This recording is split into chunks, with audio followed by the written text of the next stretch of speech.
بڑی کوشش کی جا رہی ہے مختلف طریقے سے، مختلف انداز سے، کہ لوگوں کو اس جگہ سے روکا جائے جہاں تاجدار ختم نبوت کی صدا بلند ہوتی ہے۔ یاد رکھیں، انہیں میرے دم سے یا کرامت سے یا رب کے کرم سے یا شفا سے کوئی غم نہیں ہے، انہیں جو غم ہے وہ تاجدار ختم نبوت کی صدا کا غم ہے۔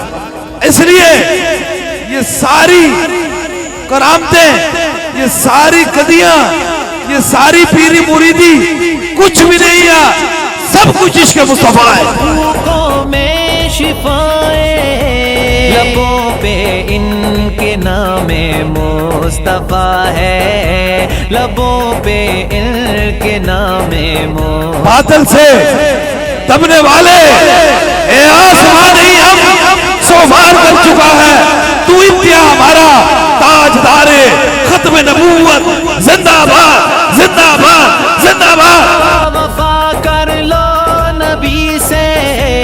اصل بات یہ وہ جگہ ہے، یہ حق کی جگہ ہے، کیونکہ سچ جو ہے وہ مومن کی پہچان ہے۔ اگر میں دو کام کرتا ہوں اس کے باوجود بھی کسی کو کوئی درد ہے یا کوئی تکلیف ہے یا کوئی غم ہے تو پھر وہ ہمارے یاروں سے نہیں، وہ غرداروں سے ہے۔ اس لیے اسے ہمارا کوئی تعلق نہیں۔ مانا ہے اس چمن کو ہم سیر گلشن نہ کر سکے، یا رسول اللہ کانٹے تو کچھ چن لیے گزرے تھے جدھر سے ہم۔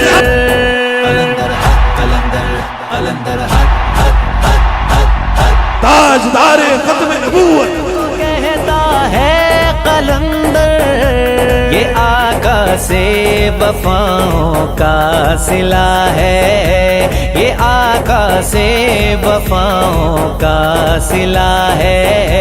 میرا مرشد سونا حقیقتی